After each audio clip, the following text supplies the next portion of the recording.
IVF చికిత్సలో 25% భారీ discount, free doctor consultation, free ultrasound scan, logo launch, Andro max advanced male infertility centre ను కూడా ప్రారంభించారు. నమస్తే, welcome to Telugu popular TV. ప్రస్తుతం మనతో పాటు ఉన్నారు ప్రముఖ ఆర్టిస్ట్, అలానే మిమిక్రీ ఆర్టిస్ట్ సునీల్ రావినూతల గారు. నమస్తే అండి, ఎలా ఉన్నారు? సూపర్. సునీల్ గారు, మిమ్మల్ని తెర మీద మేము చాలా సందర్భాలలో చాలా మూవీస్ లో చూసాం, రైట్, ఆర్టిస్ట్ గా. బట్ మీరు ఆర్టిస్ట్ గా కన్నా కూడా మిమిక్రీ ఆర్టిస్ట్ గా ఇంకా బాగా పేరు తెచ్చుకున్నారు. అండ్ లాస్ట్ టైం ఎలక్షన్స్ జరిగేటప్పుడు అయితే ఎక్కడ చూసినా అన్ని సందర్భాల్లోనూ మీరే బాగా కనిపించారు, రాజకీయ నాయకులను వాయిస్ ఇమిటేట్ చేస్తూ. సో ఒక రకంగా చెప్పాలంటే జగన్ గారి కన్నా కూడా మీరే జగన్ గారి స్థానంలో ఆయన లేని లోటును భర్తీ చేశారా అనిపించింది మాకైతే. అయ్యో, ఫస్ట్ ఆఫ్ ఆల్ ఏం చెప్తారు? ఆపర్చునిటీ అండి. ఒక యాక్టర్కి ఏం కావాలి? ఆపర్చునిటీ. అది ఏ సందర్భంలోనైనా సరే రావచ్చు, నిరూపించుకోవడానికి ఒక అవకాశం ఎలాగైనా రావచ్చు. మీకు ఎలా వచ్చింది? సో నాకు అలా వచ్చింది. అదే, అలా ఎలా జరిగింది? ఏం లేదండి, మన ఫ్రెండ్ ఒక సినిమా తీశారు, అయ్యగారు అనే పిక్చరు. ఆ పిక్చర్లో జగన్ గారు అంటే చాలా ఇష్టం అనమాట, ఎవరికి? డైరెక్టర్ గారికి. సో ఆయన ఏం చేశారు అంటే ఆ సినిమాలో ఈ పాత్ర పెట్టడం జరిగింది, జగన్ గారి పాత్ర. పెట్టిన తర్వాత ఎవరైతే అయ్యగారు అనే మూవీ డైరెక్టర్ ఉన్నారో ఆయనకి వేరే శరత్ చంద్ర గారు అని చెప్పి ఆయన ఫ్రెండ్, శరత్ చంద్ర గారికి వాళ్ళకి వర్క్ వచ్చిందనమాట. ఇట్లా నాకు వర్క్ వచ్చింది సునీల్, మీరు చేస్తారా అని. షూర్ అన్న, ఖచ్చితంగా చేస్తాను. మనకి ఏంటంటే కళారూపాలు ఏదైనా చేస్తారన్నా పర్లేదు అని చెప్పాను. ఓకే, ఇలా ఇలా అని చెప్పారు. Okay, done. చలో. సాధారణంగా సినిమాకి సంబంధించిన వ్యక్తులు పొలిటికల్ జోనర్ వైపు, లేకపోతే దానికి సంబంధించిన మూవీస్లోనూ, లేకపోతే వాయిస్ ఇవ్వడానికి కూడా కాస్తంత ఎక్కడో ఒక అడుగు వెయ్యాలా వద్దా అని ఆలోచిస్తారు. ఎందుకంటే బాగా అయింది అనుకోండి, మంచి పేరు వస్తుంది. ఒకవేళ ఎక్కడన్నా తేడా కుట్టిందండి, ఇబ్బంది పడిపోవాల్సిన అవసరం కూడా ఉంటుంది. బట్ ఫస్ట్ ఆఫ్ ఆల్ మీరు ఎట్లా తీసుకున్నారు? నేను ఎప్పుడు కూడా ఒకటే చెప్తానండి, కళారూపాల్లో ఏ సందర్భంలో అయినా సరే, ఎటు తిరిగైనా సరే, ఒక నటుడికి, ఒక కళాకారుడికి ఒక ఆపర్చునిటీ వచ్చినప్పుడు దాన్ని పని చేసుకుంటూ వెళ్ళిపోవాలి. ఒకవేళ అది హిట్ అయినా ఫ్లాప్ అయినా అవతల వాడు బలవంతుడు బలహీనుని కొడితే వాడిని 2-in-1 క్యారెక్టర్ అంటారు. బలవంతుడు బలహీనుని కొడితే, అదే బలం ఉన్నోడు కొట్టాడు అనుకో, బలహీనుడు కొడితే ఏమొస్తుంది? సో బలమైన వాడిని కొట్టాలంటారు మీరు? బలం ఉన్నోడు కొట్టాలి, బలహీనుడు కొడితే ఏం లాభం? అప్పుడు ఎవరు బలం ఎంతో తెలిసిపోతుంది. మాలాంటి బలహీనుడు కొడితే ఏముంది?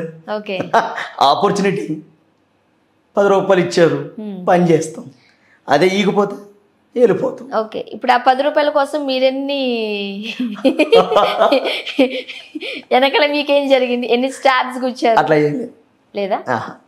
రైట్, ఎక్కడికి పోయినా happy. Okay, so first of all ఆ క్యారెక్టర్ కోసం చెప్పండి. అండ్ హావభావాలు పలికించడం వేరు, దానికి వాయిస్తో పాటు అంటే పలికించడం అనేది కాస్త కష్టమే, రైట్? సో మీరు పడ్డ కష్టం గురించి చెప్పండి. వాయిస్ పలికించడం ఈజీ, బాడీ లాంగ్వేజ్ పట్టుకోవడం చాలా కష్టం. అవునా? వాయిస్ ఎవరైనా చేస్తారు, నేను కాకపోతే ఇంకోటి చేస్తారు. సో మాకేమనిపిస్తుంది తెలుసా, ఆయన అన్నట్టు కాస్త లెఫ్ట్ హ్యాండ్ ఎక్కువగా యూజ్ చేస్తూ ఉంటారు, లేకపోతే రైట్ హ్యాండ్ యూజ్ చేస్తూ ఉంటారు. దాన్ని ఎట్లా చాలు, ఇలా అంటే చాలు, బట్ వాయిస్ కష్టం అని మాకు అనిపిస్తుంది. మీకు తెలియదు. సో వాయిస్ అనేది ఈజీ. వాయిస్ ఎవరిదైనా సరే వాయిస్కి దగ్గరగా ఉంటే ఎవరిదైనా పట్టుకోవచ్చు. అలాగే నటన కూడా, నటన మనం చూస్తున్నప్పుడు ఆ పాత్ర విశేషాలను బట్టి బాలకృష్ణ గారు చెప్తుంటారు, మనది కానీ పాత్రలో నటించేవాడే నటుడు. ఒక క్యారెక్టర్ డైరెక్టర్ గారు చెప్పినప్పుడు ఏంటంటే మనకు అందులో ఉన్న విశేషాలు మనకు తెలియదు, అయినా సరే ఆ పాత్రని మనం తీసుకుని దాన్ని అర్థం చేసుకుంటే ఆ పాత్ర ఈజీ అవుతుంది. అలాగే ఇక్కడ కూడా సేమ్ వాయిస్ ఎలాగైనా పట్టుకోవచ్చు. ఇప్పుడు మిమిక్రీ ఆర్టిస్టులు నాకంటే తోపులు చాలామంది లేరా? నేను ఒక్కడినే నా ఇండస్ట్రీలో చాలామంది ఉన్నారు, కానీ బాడీ లాంగ్వేజ్ పట్టుకుని ఎవరి వల్ల కాల. బాడీ లాంగ్వేజ్కే నాకు పేరు వచ్చింది. ఆ బాడీ లాంగ్వేజ్, ఆ విధానం, ఆయన చేసే ఆ చిన్ని వర్క్స్, వాటి వల్ల నాకు పేరు వచ్చింది. ఓకే, సో అంటే చాలామంది మీరు ఇమిటేట్ చేసిన వీడియోస్ చూశారు, బట్ అయినా సరే ఇప్పుడు మనం చేస్తున్నప్పుడు ఇంకొకసారి చేస్తే బాగుంటుంది, ఫస్ట్ ఆఫ్ ఆల్ దాన్ని అయితే చూసి ఇంకే మాట్లాడుకుంటే బాగుంటుందని అనుకుంటారు. కాబట్టి సో ప్రేక్షకుల కొరకు, మీ అభిమానుల కొరకు ఒకసారి ఏదైనా చేస్తారా? హాయ్ అండి, అందరికీ నమస్కారం. ఖచ్చితంగా నాకు మంచి పేరు ఒక పూట కూడా అన్నం లేని దినం నుంచి ఈరోజు 2 పూట్ల అన్నం తింటున్నా. బికాజ్ జగన్ గారు, ఐ లవ్ యూ సార్. మీకు నేను పెద్ద ఫ్యాన్ని. Thank you very much. ఈరోజు మీ వల్లే 2 పూట్ల అన్నం తింటున్నా. Thank you. నేను ఒకటే చెప్పదలుచుకున్నా, ఈవేళ మీ అందరి దయ వల్ల ఈ విధంగా ముందుకెళ్తా ఉన్నా. వెళ్ళొస్తానక్క, వెళ్ళొస్తా చెల్లి, వెళ్ళొస్తా. కాదు, నిజంగానే జగన్ గారితో మాట్లాడుతున్నామా అన్న ఫీలింగ్ వచ్చిందండి. అసలు మీకు ఎట్లా తెలిసింది ఆ వాయిస్ అంత బాగా మీరు ఇమిటేట్ చేయగలని? ఇదే మాదిరిగా కూడా ముందుకెళ్తామని మనస్ఫూర్తిగా కోరుకుంటూ వెళ్ళొస్తా. అంటే మనం ఒక మనిషిని పదే ఇష్టపడాలి. ఊరినే రావయ్యి, ముందు మనం ఆ మనిషిని ఇష్టపడాలి. ఓకే, ఇష్టపడితే వస్తాయి ఏదైనా. అంటే మీకు జగన్ గారు అంటే చాలా ఇష్టం? చాలా ఇష్టం. ఎప్పటి నుంచి అంటే మనకి తెలిసిన తర్వాత ఇష్టం. ఎప్పటి నుంచి అంటే చిన్నప్పటి నుంచి మా నాన్నంటే ఇష్టం. ఓకే. ఆ తర్వాత ఫస్ట్ అసలు జగన్ గారి వాయిస్ కానీ జగన్ గారు నాకు తెలవదు అసలు. ఫస్ట్ మా 6th క్లాస్లో, నేను 6th చదువుతున్నప్పుడు దానికి ఒక బిఫోర్ ఒక ఈవెంట్లో ఎవరో ఒక మిమిక్రీ ఆర్టిస్టు చేస్తున్నారు. అదే కార్యక్రమానికి నేను మా నాన్న పోయాం. అది చూస్తే ఆయన ఏదో చేస్తున్నాడు, బట్ నాకు మిమిక్రీ అని తెలియదు. ఆయన చేసేది చూస్తూ ఉంటే జనాలందరూ క్లాప్స్ కొడుతున్నారు. అమ్మ ఆయన ఏదో చేస్తున్నాడు, వీళ్ళేదో కొడుతున్నారు, ఏదో జరుగుతుంది మొత్తానికి. మా నాన్న అడిగా, నాన్న ఏంటది? దాన్ని మిమిక్రీ అంటారయ్యా, దాన్ని మిమిక్రీ అంటారు. సో ఒక క్యారెక్టర్ అంటే ఒక వాయిస్ని ఇంకొక చేయడం, అది ప్రాక్టీస్ చేస్తూ ఉంటారు, వస్తూ ఉంటే కొంతమందికి అదృష్టం వస్తుంటాయి అని ఆయన అనేవాడు. అప్పుడు నువ్వు కూడా చేయాలరా, అదిరా ఇదిరా, ఎప్పుడు చూసినా తింటావు, నిద్రపోతావు, ఏందిరా నువ్వు కళారూపాలు నేర్చుకోవాలరా అనేవాడు మా నాన్న. మా నాన్న అప్పటికే డ్రామా ఆర్టిస్టు, పెద్ద పేరుంది. అదే నాకు ఆశ్చర్యం అనిపిస్తుంది, అదేంటి మీ నాన్నగారు ఇలా చెప్పడం. అయితే ఆ తర్వాత ఇది నేను నేర్చుకోవాలి, నేను చెయ్యాలి అని డిసైడ్ అయిపోయిన తర్వాత ఏదో ఫంక్షన్కి చంద్రబాబు సార్ వచ్చారు. ఆ పక్క రోజు 4 రోజుల తర్వాత. అయితే ఆయన రావడం, ఎవరు బాబు గారు, చంద్రబాబు గారు, ఆయన మనకు తెలియదు. చిన్నపిల్లోడిని కాబట్టి నాకు అంత తెలియదు. మనం ఎప్పుడు టీవీలో ఆయన చూడడం, వెళ్ళిపోతూ ఉండేది. అయితే ఈయన వచ్చే ఆ డోర్ తీయడం, ఆ జనాలు ఆ గన్నులు పట్టుకుండేది, ఈయన రావడం, అదంతా చూస్తూ ఉన్నాం మేము. చూస్తే ఆయన అలా వచ్చి స్టేజీ ఎక్కాడు. ఎక్కిన తర్వాత ఆయన ఈ టంటుంటాడు. ఈ టనడం అదంతా చూస్తే ఎవరన్నా ఏంటి ఈయన చేస్తే బాగుంటుంది కదా, ఈయన చాలా మంది జనంతో వచ్చాడు అని అనుకున్నాను నేను చిన్నప్పుడు. ఈయన చేసేద్దాం అనుకుని అప్పుడు ఆయన నేర్చుకున్నా. అంటే ఫస్ట్ మీరు చంద్రబాబు గారు వాయిస్ నేర్చుకున్నా. ఆ చంద్రబాబు గారి వాయిస్ ఫస్ట్ నాకు తెలియదు, అంటే అది ఎట్లా చేయాలో తెలియదు. అన్నా చెప్పన్నా, ఏం మాట్లాడతారన్నా, మీరేంటన్నా అని ఇట్లా ఎల్ఎం మీటింగ్ జరుగుతుంది కదా స్కూల్లో. ఎల్ఎం మీటింగ్ శుక్రవారం సాయంత్రం జరిగేది. మా చంద్ర మిస్ మమ్మల్ని పిలిపించి ఏదో ఒకటి యాక్టివిటీస్ చేపిస్తుండేది మా చేత. నా ఫ్రెండ్స్ కూడా సునీలు ఇట్లా డైలాగులు చెప్తాడు మేడం, బాగా చేస్తాడు మేడం, నవ్విస్తాడు మేడం అని చెప్తుండే. తర్వాత నేను ఎక్కి ఆ విధంగా చేసేవాడిని. అంటే మీ వాయిస్ తోనే హావభావాలతో చేసేవాడిని, బట్ మిమిక్రీ కాదు. చిన్న వయసు కదా, రాదు. అట్లా నేను చేస్తూ degree first year teachers day అక్కడ చేశాను. ఫస్ట్ డిగ్రీ ఫస్ట్ ఇయర్లో చంద్రబాబు నాయుడు గారు. అంటే ఎన్ని సంవత్సరాలు పట్టిందా మీకు నేర్చుకోవడానికి, లేకపోతే తొందరగానే వచ్చేసిందా? తొందరగానే వచ్చింది. ఓకే. కాన్సన్ట్రేషన్ పెట్టలేదు. అంటే చదవడం, వెళ్ళడం, అసలే మనం back bench student. First bench కూడా కాదు, బ్యాక్ బెంచ్ వాళ్ళకే కదా ఇలాంటివన్నీ తొందరగా వస్తాయి. చదువు తప్ప అన్నీ వస్తాయి. అదే అంటున్నా, బ్యాక్ బెంచ్ వాళ్ళు ఇలాంటి బాగా నేర్చుకుంటారు కదా. నాకు అన్నీ వచ్చినాయి.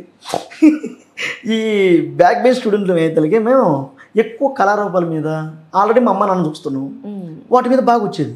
ఇక ఈ ఫ్రెండ్స్ వీళ్ళు కూడా డ్యాన్సులు గీన్సులు అని చెప్పేసి డ్యాన్సులు వేసేవాడిని. డ్యాన్సులు బాగా వేసేది, డైలాగులు బాగా చెప్పేవాడిని. అట్లా చేస్తూ డిగ్రీ ఫస్ట్ ఇయర్లో టీచర్స్ డేకి స్టార్ట్ అయింది. ఓకే, వాయిస్ ఇమిటేషన్ వాయిస్ వచ్చింది. లేకపోతే ఫస్ట్ మీరు ఎవరైతే ఆర్టిస్ట్ ఉన్నారో వాళ్ళు బాడీ లాంగ్వేజ్ నేర్చుకున్నాను. బాడీ లాంగ్వేజ్ అండ్ డాన్స్ నేర్చుకున్నారు. మైము మా నాన్నగారు మైమ్ చేస్తారు. ఓకే, ఇది ఒకసారి చేయండి. మా నాన్నగారు ఏం లేదు, జస్ట్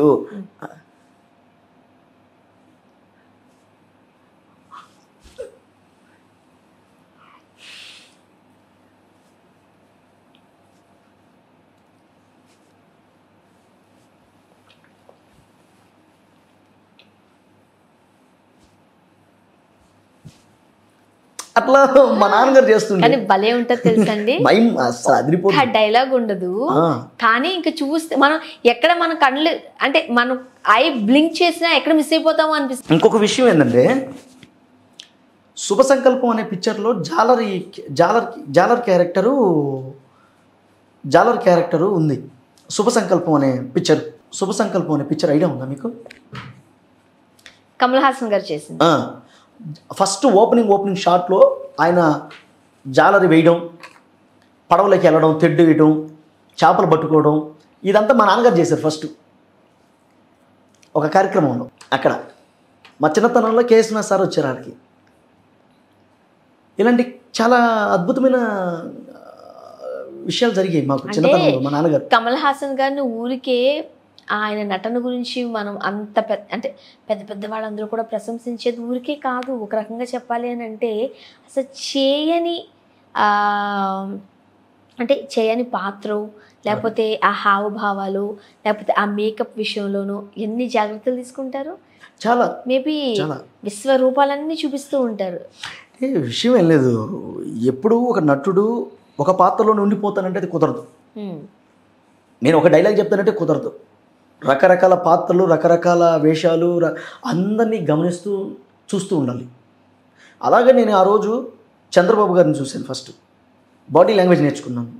కట్ చేస్తే నేను డిగ్రీ ఫస్ట్ ఇయర్లోకి వచ్చాను. అక్కడ నా వాయిస్ స్టార్ట్ అయింది.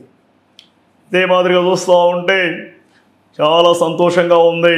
ఏ తమ్ముడు ఏంటంటే ఇది పద్ధతి కాదు, ఇదే మాదిరిగా ముందుకెళ్ళాలి, జయ జన్మభూమి వెళ్ళొస్తాను అంతే. ఇలా మాట్లాడా షాక్ అందరూ. నిజమే. అసలు అంత ఎందుకంటే రీసెంట్గా మేము చింతపల్లిపాడు అని చెప్పేసి ఒక ఊర్లో షూటింగ్ చేస్తున్నాం. కర్ణం గారి వీధి సినిమా.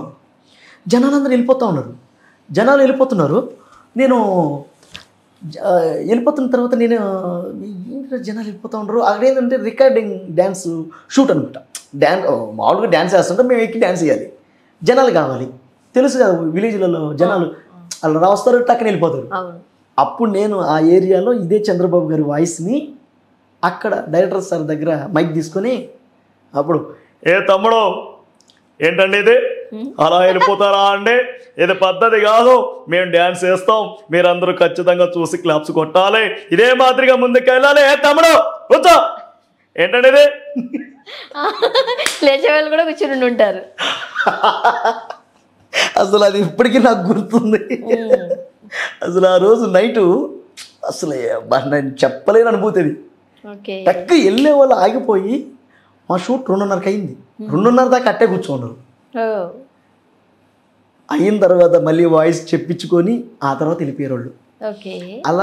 అలా కూడా ఉపయోగపడింది నాకు. అంటే ఫస్ట్ మీరు ఇమిటేట్ చేసిన వాయిస్ అయితే చంద్రబాబు నాయుడు గారే. అవును.